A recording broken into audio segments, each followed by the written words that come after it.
ਸਤਿ ਸ਼੍ਰੀ ਅਕਾਲ। ਸਾਹਿਤਕ ਸਾਥ ਚੈਨਲ 'ਤੇ ਆਪ ਜੀ ਦਾ ਸਵਾਗਤ। ਮੈਂ ਹਾਂ ਹਰਮੀਤ ਕੌਰ। ਅੱਜ ਦੀ ਕਲਾਸ ਵਿੱਚ ਕਾਦਰ ਦਾ ਸਾਹਿਤਕ ਯੋਗਦਾਨ ਬਾਰੇ ਚਰਚਾ ਕਰਨ ਲਈ ਹਾਜ਼ਰ ਹੋਏ ਹਾਂ। ਪਰ ਇਸ ਤੋਂ ਪਹਿਲਾਂ ਕਿ ਚਰਚਾ ਸ਼ੁਰੂ ਕੀਤੀ ਜਾਵੇ, ਚੈਨਲ 'ਤੇ ਨਵੇਂ ਜੁੜੇ ਵਿਦਿਆਰਥੀ ਚੈਨਲ ਨੂੰ ਸਬਸਕ੍ਰਾਈਬ ਕਰਨ ਦੇ ਨਾਲ ਬੈਲ ਦਾ ਬਟਨ ਵੀ ਦਬਾ ਲਵੋ ਤਾਂ ਜੋ ਆਉਣ ਵਾਲੀਆਂ ਵੀਡੀਓਜ਼ ਵੀ ਤੁਹਾਡੇ ਤੱਕ ਸਮੇਂ ਸਿਰ ਪੁੱਜਦੀਆਂ ਰਹਿਣ। ਔਰ ਇਸ ਦੇ ਨਾਲ ਚੈਨਲ ਦੀ ਪਲੇਲਿਸਟ ਨੂੰ ਓਪਨ ਕਰਨ ਤੋਂ ਬਾਅਦ ਆਪਣੀ ਕਲਾਸ ਦੇ ਨਾਲ ਸੰਬੰਧਿਤ ਹੁਣ ਤੱਕ ਜਾਰੀ ਕੀਤੀਆਂ ਗਈਆਂ ਵੀਡੀਓਜ਼ ਵੀ ਤੁਸੀਂ ਵੇਖ ਸਕਦੇ ਹੋ, ਲੈਕਚਰ ਸੁਣ ਸਕਦੇ ਹੋ, ਤਾਂ ਜੋ ਤੁਹਾਡੇ ਸਿਲੇਬਸ ਨੂੰ ਪੂਰਾ ਕਰਵਾਉਣ ਦੇ ਲਈ ਚੈਨਲ ਦੁਆਰਾ ਪਾਇਆ ਯੋਗਦਾਨ ਤੁਹਾਡੇ ਲਈ ਲਾਹੇਵੰਦ ਸਾਬਿਤ ਹੋ ਸਕੇ। ਸੋ ਆਓ ਜੁੜਦੇ ਹਾਂ ਅੱਜ ਦੀ ਕਲਾਸ ਦੇ ਨਾਲ। ਅੱਜ ਅਸੀਂ ਕਾਦਰ ਯਾਰ ਦਾ ਪੰਜਾਬੀ ਕਿੱਸਾ ਕਾਵਿ ਦੇ ਵਿੱਚ ਕੀ ਸਥਾਨ ਹੈ, ਉਹਨਾਂ ਦੇ ਜੀਵਨ ਅਤੇ ਰਚਨਾ ਪ੍ਰਕਿਰਿਆ ਬਾਰੇ ਚਰਚਾ ਕਰਨ ਜਾ ਰਹੇ ਹਾਂ। ਪੰਜਾਬੀ ਕਿੱਸਾ ਕਾਵਿ ਦੇ ਵਿੱਚ ਵੱਖ-ਵੱਖ ਕਿੱਸਾਕਾਰਾਂ ਨੇ ਵੱਖ-ਵੱਖ ਪ੍ਰੇਮ ਗਾਥਾਵਾਂ ਬਾਰੇ ਲਿਖਿਆ ਹੈ। ਕੁਝ ਇਸ਼ਕੀਆ ਕਿੱਸੇ ਵੀ ਲਿਖੇ ਗਏ, ਭਗਤੀ ਰੰਗ ਵਾਲੇ ਕਿੱਸੇ ਵੀ ਲਿਖੇ ਗਏ ਔਰ ਸੂਰਮਗਤੀ ਦੇ ਕਿੱਸੇ ਵੀ ਰਚੇ ਗਏ। ਪਰ ਕਾਦਰ ਯਾਰ ਦਾ ਮਹਾਰਾਜਾ ਰਣਜੀਤ ਸਿੰਘ ਦੇ ਕਿੱਸਾਕਾਰਾਂ ਦੇ ਵਿੱਚੋਂ ਪ੍ਰਸਿੱਧ ਸਥਾਨ ਹੋਇਆ ਹੈ, ਕਿਉਂਕਿ ਅਗਰ ਪੰਜਾਬੀ ਸਾਹਿਤ ਦੇ ਵਿੱਚ ਸਭ ਤੋਂ ਜ਼ਿਆਦਾ ਮਕਬੂਲੀਅਤ ਵਾਰਿਸ਼ ਤੋਂ ਬਾਅਦ ਹਾਸ਼ਮ ਨੂੰ ਹੋਈ ਹੈ ਤਾਂ ਇਸ ਤੋਂ ਪਿੱਛੇ ਕਾਦਰ ਯਾਰ ਦਾ ਨਾਮ ਹੀ ਆਉਂਦਾ ਹੈ, ਜਿਨ੍ਹਾਂ ਨੇ ਪੰਜਾਬੀ ਲੋਕ ਮਨਾਂ ਦੇ ਹਾਣ ਦੀ ਕਵਿਤਾ ਭਾਵ ਲੋਕ ਅੰਦਾਜ਼ ਦੇ ਵਿੱਚ ਲੋਕ ਮਨਾਂ ਨੂੰ ਪ੍ਰਭਾਵਿਤ ਕਰਦੀ ਹੋਈ ਰਚਨਾ ਲਿਖੀ। ਔਰ ਇਹ ਰਚਨਾ ਉਹਨਾਂ ਦੀ ਇੱਕੋ ਇੱਕ ਰਚਨਾ ਪੂਰਨ ਭਗਤ ਹੈ, ਕਿਉਂਕਿ ਇਸ ਰਚਨਾ ਦੇ ਵਿੱਚ ਪੂਰਨ ਭਗਤ ਜੋ ਹੈ ਪੂਰਨ ਤੋਂ ਪੂਰਨ ਭਗਤ ਦਾ ਦਰਜਾ ਅਖਤਿਆਰ ਕਰ ਗਿਆ ਹੈ। ਔਰ ਪੂਰਨ ਨੂੰ ਪੂਰਨ ਭਗਤ ਬਣਾਉਣ ਦੇ ਵਿੱਚ ਕਾਦਰ ਯਾਰ ਦਾ ਵੀ ਬਹੁਤ ਵਡਮੁੱਲਾ ਯੋਗਦਾਨ ਰਿਹਾ ਹੈ। ਕਾਦਰ ਯਾਰ ਇੱਕ ਅਜਿਹੇ ਕਿੱਸਾਕਾਰ ਹਨ ਜਿਨ੍ਹਾਂ ਦੇ ਬਾਰੇ ਬੜੇ ਦੁੱਖ ਨਾਲ ਕਿਹਾ ਜਾਂਦਾ ਹੈ ਕਿ ਪੰਜਾਬੀ ਸਾਹਿਤ ਦੇ ਇਸ ਉਸਰਈਏ ਦੇ ਜੀਵਨ ਬਾਰੇ ਜੋ ਹੈ ਸਾਨੂੰ ਬਹੁਤ ਭਰੋਸੇਯੋਗ ਜਾਣਕਾਰੀ ਅਜੇ ਤੱਕ ਨਹੀਂ ਹਾਸਿਲ ਹੁੰਦੀ, ਕਿਉਂਕਿ ਵਿਦਵਾਨਾਂ ਨੇ ਵੱਖ-ਵੱਖ ਜੋ ਰਾਏ ਦਿੱਤੀਆਂ ਹਨ ਉਹਨਾਂ ਦੇ ਆਧਾਰ 'ਤੇ ਇਹਨਾਂ ਦਾ ਜੋ ਜਨਮ ਸਮਾਂ ਹੈ 1802 ਵੀ ਮਿਥਿਆ ਹੈ ਅਤੇ 1805 ਵੀ, ਭਾਵ ਕੁਝ ਇਤਿਹਾਸਕਾਰ ਇਹਨਾਂ ਦਾ ਜਨਮ ਸਮਾਂ 1802 ਦਾ ਦੱਸਦੇ ਹਨ, ਪਰ ਬਹੁਮਤ ਦੇ ਆਧਾਰ 'ਤੇ ਇਹਨਾਂ ਦਾ ਜਨਮ ਸਮਾਂ 1805 ਤੋਂ 1892 ਈਸਵੀ ਮੰਨਿਆ ਜਾਂਦਾ ਹੈ। ਔਰ 1805 ਈਸਵੀ ਦੇ ਵਿੱਚ ਇਹਨਾਂ ਦਾ ਜਨਮ ਮਾਸ਼ੀਕੇ ਜ਼ਿਲ੍ਹਾ ਸ਼ੇਖੂਪੁਰਾ ਪਾਕਿਸਤਾਨ ਦੇ ਵਿੱਚ ਹੋਇਆ ਔਰ ਇਹ ਜਾਤ ਦੇ ਸੰਧੂ ਜੱਟ ਸਨ। ਇਸ ਬਾਰੇ ਇਹਨਾਂ ਦੀ ਪੁਸਤਕ ਜੋ ਹੈ ਪੂਰਨ ਭਗਤ ਕਿੱਸਾ, ਇਸ ਦੇ ਅੰਤ ਵਿੱਚ ਇਹਨਾਂ ਦਾ ਇੱਕ ਹਵਾਲਾ ਵੀ ਮਿਲਦਾ ਹੈ ਕਿ ਮੌਜੋ ਮਾਸ਼ੀ ਕੇ ਪਿੰਡ ਹੈ ਜਗ੍ਹਾ ਮੇਰੀ, ਸੰਧੂ ਜਾਤ ਹੈ ਆਖ ਸੁਣਾਇਆ ਮੈਂ। ਸੋ ਪਿੰਡ ਮਾਸ਼ੀ ਕੇ ਸ਼ੇਖੂਪੁਰਾ ਅਤੇ ਜਾਤ ਸੰਧੂ ਹੋਣ ਦਾ ਹਵਾਲਾ ਇਹਨਾਂ ਦੀ ਰਚਨਾ ਵਿੱਚੋਂ ਮਿਲ ਜਾਂਦਾ ਹੈ, ਪਰ ਇਹਨਾਂ ਦਾ ਜਨਮ ਅਤੇ ਮੌਤ ਦੇ ਬਾਰੇ ਕੋਈ ਜਾਣਕਾਰੀ ਪੁਖਤਾ ਰੂਪ ਦੇ ਵਿੱਚ ਹਾਸਿਲ ਨਹੀਂ ਹੁੰਦੀ। ਕਾਦਰ ਯਾਰ ਦਾ ਪੰਜਾਬੀ ਸਾਹਿਤ ਦੇ ਵਿੱਚ ਵੱਖ-ਵੱਖ ਰਚਨਾਵਾਂ ਦੇ ਆਧਾਰ 'ਤੇ ਜੋ ਯੋਗਦਾਨ ਬਣਦਾ ਹੈ ਜਾਂ ਉਹਨਾਂ ਦੀ ਸਾਹਿਤਕ ਦੇਣ ਹੈ, ਉਸ ਦਾ ਜੋ ਹੈ ਜ਼ਿਕਰ ਇਹਨਾਂ ਰਚਨਾਵਾਂ ਦੇ ਆਧਾਰ 'ਤੇ ਅਸੀਂ ਕਰ ਸਕਦੇ ਹਾਂ ਕਿ ਸਭ ਤੋਂ ਪਹਿਲਾਂ ਇਹਨਾਂ ਦੀ ਰਚਨਾ ਜੋ ਰਚੀ ਗਈ ਉਹ ਸੀ ਮਹਿਰਾਜਨਾਮਾ। ਮਹਿਰਾਜਨਾਮਾ ਪੁਸਤਕ ਜੋ ਹੈ ਇਹ ਇਸਲਾਮੀ ਜੋ ਇਤਿਹਾਸ ਹੈ ਜਾਂ ਇਸਲਾਮੀ ਜੋ ਰਵਾਇਤਾਂ ਹਨ ਉਹਨਾਂ ਦੇ ਬਾਰੇ ਜਾਣਕਾਰੀ ਪੇਸ਼ ਕਰਦੀ ਹੋਈ ਪੁਸਤਕ ਹੈ ਔਰ ਪੰਜਾਬੀ ਦੇ ਵਿੱਚ ਜ਼ਿਆਦਾ ਮਕਬੂਲੀਅਤ ਹਾਸਿਲ ਨਹੀਂ ਕਰ ਸਕੀ, ਕਿਉਂਕਿ ਇਹ ਪੁਸਤਕ ਸਿਰਫ ਮੁਸਲਿਮ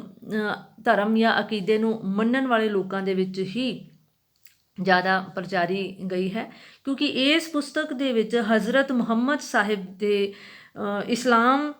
ਜਾਂ ਉਹਨਾਂ ਦੇ ਇਸਲਾਮ ਧਰਮ ਦੇ ਨਾਲ ਸੰਬੰਧਿਤ ਰਵਾਇਤਾਂ ਬਾਰੇ ਚਾਨਣਾ ਪਾਉਂਦੀ ਹੈ। ਦੂਸਰੀ ਪੁਸਤਕ ਜੋ ਹੈ ਉਹ ਹੈ ਰੋਜ਼ਨਾਮਾ। ਰੋਜ਼ਨਾਮਾ ਜੋ ਹੈ ਇਹ ਸ਼ਿਹਰਫੀ ਛੰਦ ਦੇ ਵਿੱਚ ਲਿਖੀ ਗਈ ਪੁਸਤਕ ਹੈ ਔਰ ਸ਼ਿਹਰਫੀ ਕਾਵਿ ਰੂਪ ਦੇ ਵਿੱਚ, ਸ਼ਿਹਰਫੀ ਦੇ ਵਿੱਚ 30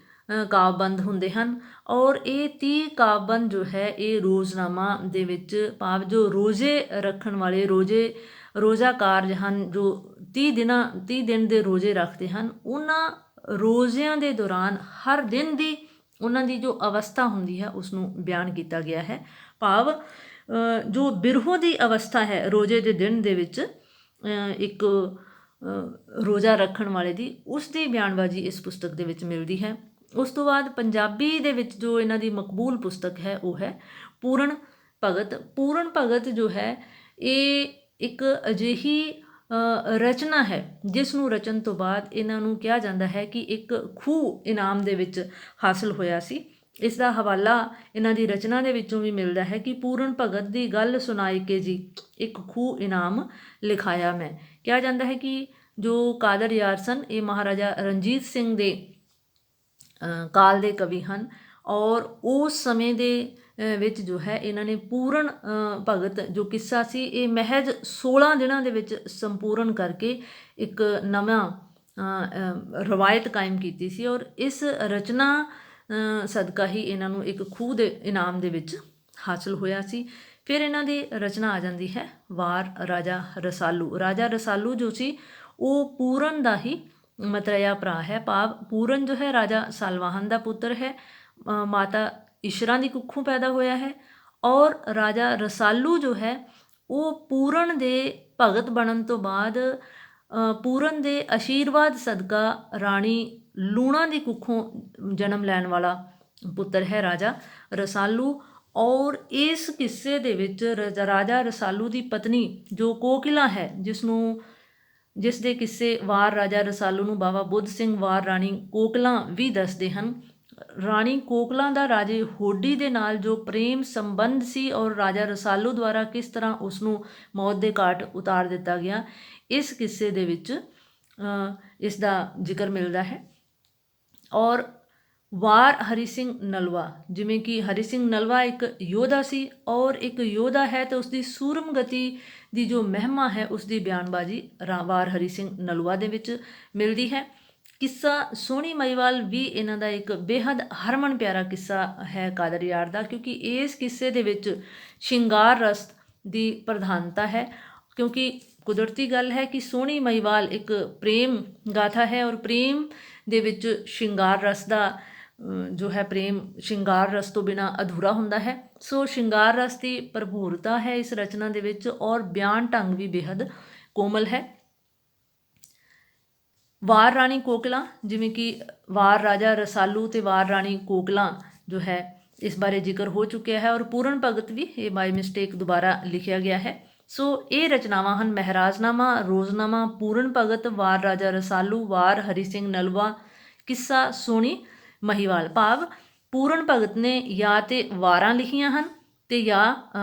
ਕਾਦਰ ਯਾਰ ਨੇ ਜਾਂ ਤਾਂ ਵਾਰਾਂ ਲਿਖੀਆਂ ਹਨ ਜਾਂ ਫਿਰ ਕਿੱਸੇ, ਭਾਵ ਉਸ ਦੀਆਂ ਰਾਜਾ ਰਸਾਲੂ ਦੀ ਵਾਰ ਤੇ ਰਾਜਾ ਹਰੀ ਸਿੰਘ ਨਲੂਆ ਦੀ 2 ਵਾਰਾਂ ਹਨ ਤੇ 2 ਕਿੱਸੇ ਹਨ, ਪੂਰਨ ਭਗਤ ਅਤੇ ਕਿੱਸਾ ਸੋਹਣੀ ਮਹੀਵਾਲ। ਔਰ ਇਹਨਾਂ ਦੀ ਮਕਬੂਲੀਅਤ ਇਹਨਾਂ ਦੋਹਾਂ ਕਿੱਸਿਆਂ ਕਰਕੇ ਹੀ ਹੋਈ ਹੈ, ਭਾਵੇਂ ਉਹ ਪੂਰਨ ਭਗਤ ਹੈ ਤੇ ਜਾਂ ਫਿਰ ਕਿੱਸਾ ਸੋਹਣੀ ਮਹੀਵਾਲ ਹੈ। ਇਸ ਤੋਂ ਬਾਅਦ ਆ ਜਾਂਦਾ ਹੈ ਕਾਦਰ ਯਾਰ ਦੀਆਂ ਰਚਨਾਵਾਂ ਦੀਆਂ ਸਾਹਿਤਕ ਵਿਸ਼ੇਸ਼ਤਾਵਾਂ। ਜੇਕਰ ਅਸੀਂ ਵਿਸ਼ਾ ਪੱਖ ਦਾ ਜ਼ਿਕਰ ਕਰੀਏ, ਕਿਉਂਕਿ ਇਹ ਸਾਹਿਤਕ ਵਿਸ਼ੇਸ਼ਤਾਵਾਂ ਅਸੀਂ ਕਾਦਰ ਯਾਰ ਦੀ ਰਚਨਾ ਪੂਰਨ ਭਗਤ ਦੇ ਆਧਾਰ 'ਤੇ ਹੀ ਮਿਥ ਰਹੇ ਹਾਂ, ਕਿਉਂਕਿ ਪੂਰਨ ਭਗਤ ਦਾ ਕਿੱਸਾ ਸਿਲੇਬਸ ਦੇ ਵਿੱਚ ਸ਼ਾਮਿਲ ਹੋਣ ਸਦਕਾ ਅਸੀਂ ਸਾਹਿਤਕ ਵਿਸ਼ੇਸ਼ਤਾਵਾਂ ਦਾ ਆਧਾਰ ਵੀ ਇਸੇ ਕਿੱਸੇ ਨੂੰ ਹੀ ਬਣਾਵਾਂਗੇ। ਸੋ ਸਭ ਤੋਂ ਪਹਿਲਾਂ ਆ ਜਾਂਦਾ ਹੈ ਆਦਰਸ਼ਕ ਪਾਤਰ, ਕਿਉਂਕਿ ਕਾਦਰ ਯਾਰ ਨੇ ਪੂਰਨ ਭਗਤ ਨੂੰ ਇੱਕ ਆਦਰਸ਼ਕ ਪਾਤਰ ਦੇ ਰੂਪ ਦੇ ਵਿੱਚ ਪੇਸ਼ ਕੀਤਾ ਹੈ। ਉਹ ਭਾਵੇਂ ਰਾਣੀ ਲੂਣਾ ਦੇ ਸੰਪਰਕ ਦੇ ਵਿੱਚ ਆਉਂਦਾ ਹੈ ਤੇ ਭਾਵੇਂ ਰਾਣੀ ਸੁੰਦਰਾਂ ਦੇ ਸੰਪਰਕ ਦੇ ਵਿੱਚ ਹੁੰਦਾ ਹੈ, ਉਹਦਾ ਜੱਤ ਸੱਤ ਜਿਹੜਾ ਹੈ ਡੋਲਦਾ ਨਹੀਂ, ਕਾਇਮ ਰੱਖਦਾ ਹੈ ਆਪਣੇ ਜੱਤ ਸੱਤ ਨੂੰ। ਆਪਣੀ ਜੱਤ ਸੱਤ 'ਤੇ ਅਡੋਲ ਰਹਿਣ ਸਦਕਾ ਹੀ ਉਹ ਇੱਕ ਭਗਤ ਦਾ ਦਰਜਾ ਵੀ ਇਖਤਿਆਰ ਕਰ ਜਾਂਦਾ ਹੈ ਔਰ ਉਹ ਇੱਕ ਆਦਰਸ਼ਕ ਪਾਤਰ ਹੋ ਨਿਬੜਦਾ ਹੈ, ਜਿਸ ਦੇ ਬਾਰੇ ਜੇਕਰ ਅਸੀਂ ਥੋੜ੍ਹਾ ਵਿਸਤਾਰ ਦੇ ਵਿੱਚ ਕਹਿਣਾ ਚਾਹੀਏ ਤੇ ਜਦੋਂ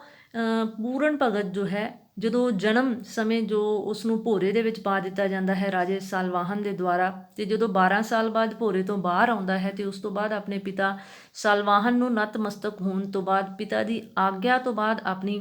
ਮਾਂ ਲੂਣਾ ਨੂੰ ਮਿਲਣ ਵਾਸਤੇ ਮਤਰੇਈ ਮਾਂ ਨੂੰ ਜਦੋਂ ਜਾਂਦਾ ਹੈ ਤੇ ਜਿਸ ਤਰ੍ਹਾਂ ਲੂਣਾ ਜੋ ਹੈ ਉਸ 'ਤੇ ਮੋਹਿਤ ਹੋ ਜਾਂਦੀ ਹੈ, ਤਾਂ ਉਸ ਅਵਸਥਾ ਦੇ ਵਿੱਚ ਜੋ ਪੂਰਨ ਹੈ ਉਹ ਡੋਲਦਾ ਨਹੀਂ, ਸਗੋਂ ਆਪਣੀ ਮਾਂ ਨੂੰ ਵੀ ਮੱਤਾਂ ਦਿੰਦਾ ਹੈ ਕਿ ਉਹ ਜਦੋਂ ਲਿਖਦਾ ਹੈ ਕਿ ਕਾਦਰ ਯਾਰ ਮੀਆਂ ਪੂਰਨ ਦੇ ਮਤੀ, ਕਿੱਧਰ ਗਿਆ ਈ ਅੱਜ ਧਿਆਨ ਮਾਈ। ਸੋ ਇੱਕ ਆਦਰਸ਼ਕ ਪਾਤਰ ਦੇ ਰੂਪ ਦੇ ਵਿੱਚ ਇੱਥੇ ਆਪਣੀ ਮਾਂ ਨੂੰ ਵੀ ਜੋ ਹੈ ਸਮਝਾਉਣ ਦੀ ਕੋਸ਼ਿਸ਼ ਕਰਦਾ ਹੈ, ਉਸਨੂੰ ਆਪਣੀ ਮਨੋਬਿਰਤੀ ਨੂੰ ਇਕਾਗਰਚਿਤ ਕਰਕੇ ਵਰਤਮਾਨ ਦੇ ਵਿੱਚ ਪਰਤ ਆਉਣ ਦੇ ਲਈ ਪ੍ਰੇਰਿਤ ਕਰਦਾ ਹੈ। ਅਗਲਾ ਜੋ ਇਸ ਦਾ ਇੱਕ ਪੱਖ ਹੈ ਉਹ ਵਾਤਸਲ ਪਿਆਰ, ਕਿਉਂਕਿ ਪੂਰਨ ਜੋ ਹੈ ਇੱਕ ਅਜਿਹਾ ਪਾਤਰ ਹੈ ਕਿ ਜਦੋਂ ਆਪਣੀ ਮਾਂ ਇਸ਼ਰਾ ਦੇ ਸੰਪਰਕ ਵਿੱਚ ਆਉਂਦਾ ਹੈ ਤਾਂ ਉਸ ਵੇਲੇ ਇਸ਼ਰਾ ਦਾ ਜੋ ਆਪਣੇ ਪੁੱਤਰ ਦੀ ਆਵਾਜ਼ ਪਹਿਚਾਣ ਲੈਂਦੀ ਹੈ ਜਦੋਂ, ਕਿਉਂਕਿ ਪੂਰਨ ਜੋ ਹੈ 12 ਸਾਲ ਭੋਰੇ ਤੋਂ ਬਾਅਦ ਜਦੋਂ ਬਾਹਰ ਆਉਂਦਾ ਹੈ 12 ਸਾਲ ਬਾਅਦ, ਉਦੋਂ ਜਦੋਂ ਪੂਰਨ ਲੂਣਾ ਦੇ ਸੰਪਰਕ ਵਿੱਚ ਆਉਂਦਾ ਹੈ ਅਤੇ ਲੂਣਾ ਜੋ ਹੈ ਜਿਸ ਤਰ੍ਹਾਂ ਉਹ ਉਸ ਨੂੰ ਆਪਣੇ ਜਾਲ ਦੇ ਵਿੱਚ ਫਸਾਉਣਾ ਚਾਹੁੰਦੀ ਹੈ ਔਰ ਪੂਰਨ ਦੇ ਇਨਕਾਰ ਕਰਨ ਤੋਂ ਬਾਅਦ ਲੂਣਾ ਫਿਰ ਉਸ ਦੇ ਚਰਿੱਤਰ ਦੇ ਉੱਤੇ ਜਿਸ ਤਰ੍ਹਾਂ ਦਾ ਇੱਕ ਪ੍ਰਸ਼ਨ ਚਿੰਨ੍ਹ ਲਾ ਦਿੰਦੀ ਹੈ ਔਰ ਰਾਜੇ ਸਲਵਾਹਨ ਨੂੰ ਜੋ ਹੈ ਉਸ ਦੇ ਬਾਰੇ ਝੂਠੀ ਤੋਹਮਤ ਲਾ ਕੇ ਕਿਸ ਤਰ੍ਹਾਂ ਰਾਜਾ ਸਲਵਾਹਨ ਉਸ ਨੂੰ ਮੌਤ ਦੇ ਘਾਟ ਉਤਾਰਨ ਦਾ ਜੋ ਹੈ ਫੈਸਲਾ ਦੇ ਦਿੰਦਾ ਹੈ। ਅਤੇ ਇਸ ਤਰ੍ਹਾਂ ਬਚਪਨ ਤੋਂ ਬਾਅਦ ਜੋ ਹੈ ਬਹੁਤ ਲੰਬਾ ਸਮਾਂ ਇਸ਼ਰਾ ਤੋਂ ਦੂਰ ਰਿਹਾ ਹੈ ਪੂਰਨ, ਔਰ ਇਸ਼ਰਾ ਜੋ ਹੈ ਨਾ ਤਾਂ ਉਹ ਉਸ ਨੂੰ ਬਚਪਨ ਦੇ ਵਿੱਚ ਹੀ, ਕਿਉਂਕਿ 12 ਸਾਲ ਉਹ ਭੋਰੇ ਵਿੱਚ ਰਿਹਾ ਹੈ ਅਤੇ ਭੋਰੇ 'ਚ ਆਉਣ ਤੋਂ ਬਾਅਦ ਵੀ ਉਹ ਇਸ਼ਰਾ ਨੂੰ ਅਜੇ ਮਿਲ ਹੀ ਨਹੀਂ ਸਕਿਆ ਅਤੇ ਉਸ ਨੂੰ ਸਜ਼ਾਏ ਮੌਤ ਦਾ ਹੁਕਮ ਹੋ ਜਾਂਦਾ ਹੈ। ਅਤੇ ਉਸ ਤੋਂ ਬਾਅਦ ਜਦੋਂ ਲੰਬਾ ਸਮਾਂ ਜੋਗੀਆਂ ਦੇ ਸੰਪਰਕ ਵਿੱਚ ਰਹਿ ਕੇ ਜਦੋਂ ਯੋਗ ਧਾਰਨ ਕਰ ਲੈਂਦਾ ਹੈ ਅਤੇ ਫਿਰ ਆਪਣੇ ਹੀ ਸ਼ਹਿਰ ਸਲਵਾਹਨ ਰਾਜੇ ਦੇ ਰਾਜ ਦੇ ਵਿੱਚ ਜਦੋਂ ਉਸ ਨੂੰ ਭਿਕਸ਼ਾ ਲੈਣ ਦੇ ਲਈ ਉਸ ਦੀ ਪ੍ਰੀਖਿਆ ਕਰਨ ਦੇ ਲਈ ਭੇਜਿਆ ਜਾਂਦਾ ਹੈ ਤਾਂ ਉੱਥੇ ਜਦੋਂ ਉਹ ਇੱਕ ਬਾਗ ਦੇ ਵਿੱਚ ਡੇਰਾ ਲਾਉਂਦਾ ਹੈ ਅਤੇ ਕੁਦਰਤੀ ਉਹ ਬਾਗ ਵੀ ਪੂਰਨ ਦਾ ਹੀ ਹੁੰਦਾ ਹੈ, ਤਾਂ ਉੱਥੇ ਜਦੋਂ ਇਸ਼ਰਾ ਜਿਹੜੀ ਹੈ ਉਸ ਦੀ ਪ੍ਰਸਿੱਧੀ ਸੁਣਦੀ ਹੈ ਕਿ ਇਹ ਕੋਈ ਪਿੰਡ ਦੇ ਵਿੱਚ ਜੋਗੀ ਆਇਆ ਹੈ ਜੋ ਕਿ ਅੱਖਾਂ ਦਾ ਬੜਾ ਦਾਰੂ ਦਿੰਦਾ ਹੈ, ਕਿਉਂਕਿ ਮਾਂ ਇਸ਼ਰਾ ਦੀਆਂ ਅੱਖਾਂ ਜਿਹੜੀਆਂ ਨੇ ਪੁੱਤਰ ਦੇ ਵਿਯੋਗ ਦੇ ਵਿੱਚ ਰੋ ਰੋ ਕੇ ਉਹ ਜੋਤਹੀਨ ਹੋ ਚੁੱਕੀਆਂ ਨੇ। ਸੋ ਆਪਣੇ ਪੁੱਤਰ ਨੂੰ ਸਿਰਫ ਉਸ ਵਕਤ ਉਹ ਇੱਕ ਜੋਗੀ ਦੇ ਰੂਪ ਦੇ ਵਿੱਚ ਉਸ ਤੋਂ ਦਵਾ ਲੈਣ ਦੇ ਲਈ ਆਉਂਦੀ ਹੈ, ਦਾਰੂ ਲੈਣ ਦੇ ਲਈ ਆਉਂਦੀ ਹੈ। ਅਤੇ ਉੱਥੇ ਜਦੋਂ ਉਹ ਇਸ਼ਰਾ ਅਤੇ ਪੂਰਨ ਦੀ ਮੁਲਾਕਾਤ ਹੁੰਦੀ ਹੈ ਅਤੇ ਉਹਨਾਂ ਮਾਂ ਪੁੱਤਰਾਂ ਦੇ ਵਿੱਚ ਜੋ ਇੱਕ ਵਾਤਸਲ ਪਿਆਰ ਪ੍ਰਗਟਾਉਂਦੀ ਹੋਈ ਰਚਨਾ ਕਾਦਰ ਯਾਰ ਨੇ ਪੇਸ਼ ਕੀਤੀ ਹੈ ਕਿ ਲਾਮ ਲਈ ਆਵਾਜ਼ ਪਛਾਣ ਮਾਤਾ, ਸੱਚ ਆਖ ਬੇਟਾ ਕਿੱਥੋਂ ਆਇਆ ਹੈ, ਅੱਖੀਂ ਦਿਸੇ ਤਾਂ ਸੂਰ ਤੋਂ ਲੱਭ ਲਵਾਂ, ਬੋਲੀ ਵੱਲੋਂ ਤਾਂ ਪੁੱਤਰ ਪਰਤਾਇਆ ਹੈ। ਇਹਨਾਂ ਸਤਰਾਂ ਦੇ ਵਿੱਚ ਵਾਤਸਲ ਪਿਆਰ ਜੋ ਹੈ ਉਹ ਪੂਰੀ ਭਰਪੂਰਤਾ ਦੇ ਨਾਲ ਪੇਸ਼ ਹੋਇਆ ਹੈ ਕਿ ਮਾਤਾ ਇਸ਼ਰਾ ਜੋ ਹੈ ਉਸ ਵਕਤ ਪੂਰਨ ਨੂੰ ਉੱਠ ਕੇ ਜਦੋਂ ਕਾਲਜੇ ਨਾਲ ਲਾਉਂਦੀ ਹੈ ਅਤੇ ਉਸ ਅਵਸਥਾ ਨੂੰ ਬਿਆਨ ਕਰ ਰਿਹਾ ਹੈ ਕਵੀ ਕਿ ਉਹਨੂੰ ਉੱਠ ਕੇ ਸੀਨੇ ਦੇ ਨਾਲ ਲਾਇਆ, ਰੱਬ ਸੁੱਖ ਦਿੱਤੇ ਦੁੱਖ ਭੁੱਲ ਗਏ, ਕਾਦਰ ਯਾਰ ਮੀਆਂ ਮਾਈ ਇਸ਼ਰਾ ਦੇ ਸ਼ਾਨ ਸ਼ੌਕਤ ਸਭੇ ਹੋਰ ਭੁੱਲ ਗਏ। ਇਸ ਤਰ੍ਹਾਂ ਪੂਰਨ ਅਤੇ ਮਾਤਾ ਇਸ਼ਰਾ ਦੇ ਜੋ ਮਿਲਾਪ ਦੀ ਅਵਸਥਾ ਹੈ ਅਤੇ ਉਸ ਅਵਸਥਾ ਦੇ ਵਿੱਚ ਜੋ ਵਾਤਸਲ ਪਿਆਰ ਦੀ ਪੇਸ਼ਕਾਰੀ ਹੈ ਉਹ ਆਪਣੇ ਆਪ ਦੇ ਵਿੱਚ ਇੱਕ ਬਹੁਤ ਵੱਡੀ ਪ੍ਰਾਪਤੀ ਹੈ ਇਸ ਰਚਨਾ ਦੀ। ਇਸ ਤੋਂ ਬਾਅਦ ਆ ਜਾਂਦਾ ਹੈ ਬਿਰਹਾ ਵਰਣਨ। ਬਿਰਹਾ ਵਰਣਨ ਵੀ ਜੋ ਹੈ ਇਸ ਰਚਨਾ ਦੇ ਵਿੱਚ ਸਿਰ ਚੜ੍ਹ ਕੇ ਬੋਲਦਾ ਹੈ, ਕਿਉਂਕਿ ਪੂਰਨ ਭਗਤ ਜੋ ਆਪਣੇ ਘਰੋਂ ਜਾਣ ਤੋਂ ਬਾਅਦ ਜੋ ਹੈ ਜਦੋਂ ਗੋਰਖਨਾਥ ਦੇ ਟਿੱਲੇ ਦੇ ਉੱਤੇ ਵਿਚਰ ਰਿਹਾ ਹੈ ਅਤੇ ਉੱਥੇ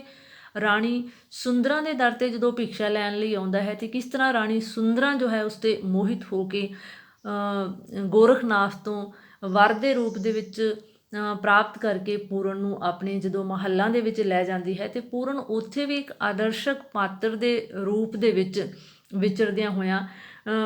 ਇਸ ਤਰ੍ਹਾਂ ਬਚ ਆਉਂਦਾ ਹੈ ਉਸ ਸਥਿਤੀ ਦੇ ਵਿੱਚੋਂ ਕਿ ਰਾਣੀ ਸੁੰਦਰਾਂ ਜੋ ਹੈ ਫਿਰ ਉਸ ਦੇ ਵੈਰਾਗ ਦੇ ਵਿੱਚ ਉਸ ਦੇ ਵਿਛੋੜੇ ਦੇ ਵਿੱਚ ਕੀਰਨੇ ਪਾਉਂਦੀ ਹੈ। ਬੜੀ ਦੁਖਦਾਈ ਸਥਿਤੀ ਹੈ ਰਾਣੀ ਸੁੰਦਰਾਂ ਦੀ। ਤਾਂ ਉਸ ਮਨੋਅਵਸਥਾ ਨੂੰ ਬਿਆਨ ਕਰਦਿਆਂ ਹੋਇਆਂ ਕਾਦਰ ਯਾਰ ਨੇ ਲਿਖਿਆ ਹੈ ਕਿ ਜਾਲ ਜਰਾ ਨਾ ਤਾਕਤ ਰਹੀ ਤਨ ਵਿੱਚ, ਗਾਉਂਦੀ ਸੁੰਦਰਾਂ ਗਮਾਂ ਦੇ ਗੀਤ ਲੋਕੋ, ਮੈਂ ਤਾਂ ਭੁੱਲੀ ਹਾਂ ਤੁਸੀਂ ਨਾ ਭੁੱਲਿਓ ਜੇ, ਲਾਇਓ ਜੋਗੀਆਂ ਨਾਲ ਨਾ ਪ੍ਰੀਤ ਲੋਕੋ। ਜਾਂ ਫਿਰ ਰੇ ਰੰਗ ਮਹਲ 'ਤੇ ਚੜ੍ਹੀ ਰਾਣੀ ਰੋਏ ਆਖਦੀ ਪੂਰਨਾ ਲੁੱਟ ਗਇਓ। ਸੋ ਇਹ ਜੋ ਸਤਰਾਂ ਹਨ ਇਹਨਾਂ ਦੇ ਵਿੱਚ ਕਾਦਰ ਯਾਰ ਨੇ ਵਿਛੋੜੇ ਨੂੰ ਬੜੇ ਹੀ ਕਲਾਤਮਕ ਢੰਗ ਦੇ ਨਾਲ ਪੇਸ਼ ਕੀਤਾ ਹੈ ਔਰ ਇੱਕ ਬਿਰਹੋਂ ਕੁੱਠੀ ਔਰਤ ਜਿਹੜੀ ਹੈ ਉਸ ਦੀ ਮਨੋ ਅਵਸਥਾ ਨੂੰ ਜਾਂ ਮਨ ਦੀ ਪੀੜ ਨੂੰ, ਮਨ ਦੇ ਦਰਦ ਨੂੰ, ਮਨ ਦੇ ਵਲਵਲਿਆਂ ਨੂੰ ਬੜੇ ਹੀ ਬਰੀਕ ਬੀਨੀ ਦੇ ਨਾਲ ਪੇਸ਼ ਕੀਤਾ ਹੈ। ਔਰ ਇਹ ਦੁੱਖ ਜੋ ਹੈ ਉਸ ਸਮੇਂ ਦੇ ਜਗੀਰਦਾਰੂ ਸਮਾਜ ਦੀਆਂ ਔਰਤਾਂ ਦਾ ਜੋ ਦੁੱਖ ਹੋ ਨਿਬੜਿਆ ਹੈ। ਸੋ ਇਹ ਜੋ ਬਿਰਹਾ ਵਰਣਨ ਹੈ, ਇਸ ਤੋਂ ਬਾਅਦ ਆ ਜਾਂਦਾ ਹੈ ਤ੍ਰਿਆ ਚਰਿੱਤਰ।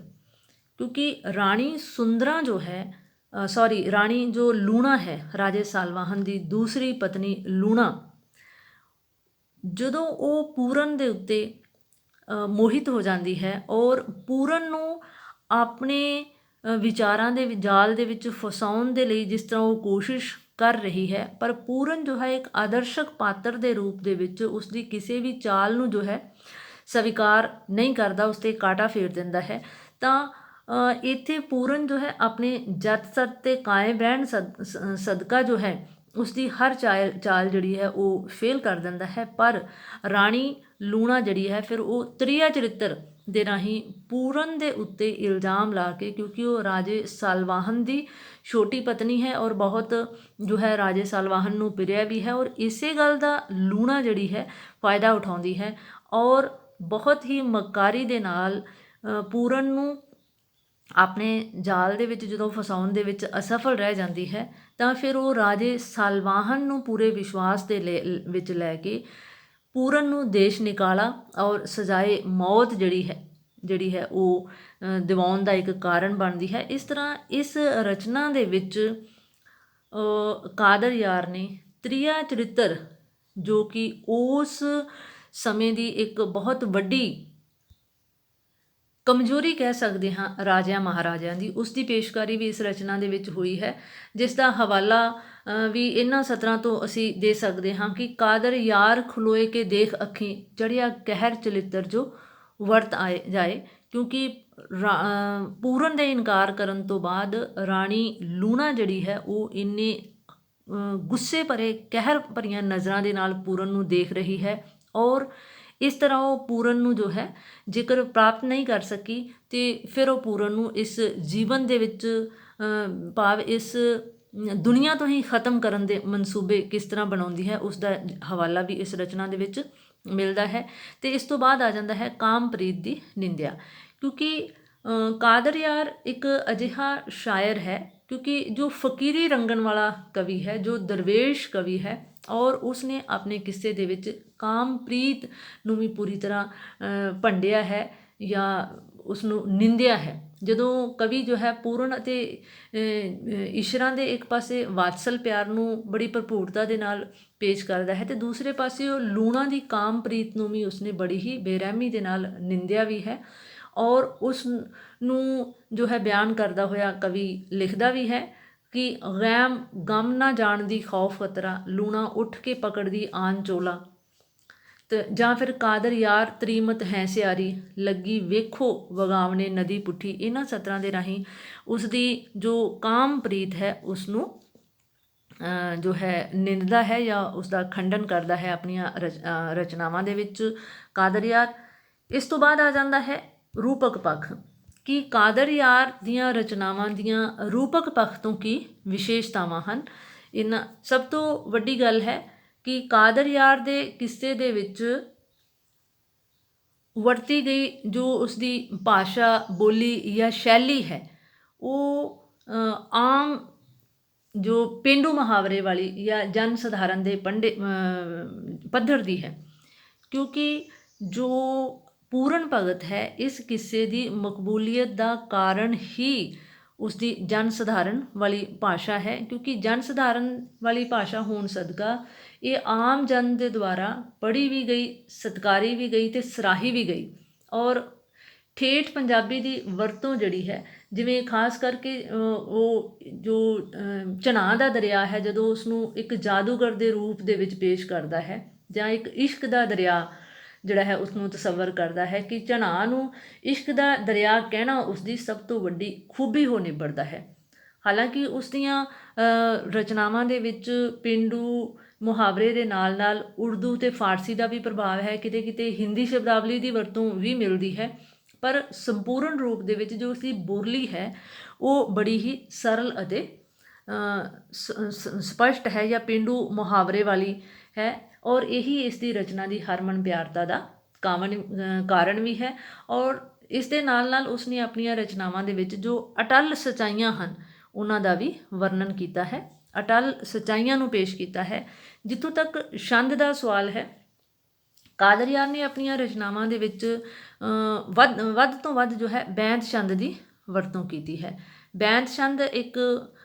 ਅਜਿਹਾ ਛੰਦ ਹੈ ਜੋ ਕਿਸੇ ਵੀ ਰਚਨਾ ਨੂੰ ਹਰਮਨ ਪਿਆਰਤਾ ਬਖਸ਼ਦਾ ਹੈ, ਕਿਉਂਕਿ ਬੈਂਤ ਛੰਦ ਸਦਕਾ ਜੋ ਹੈ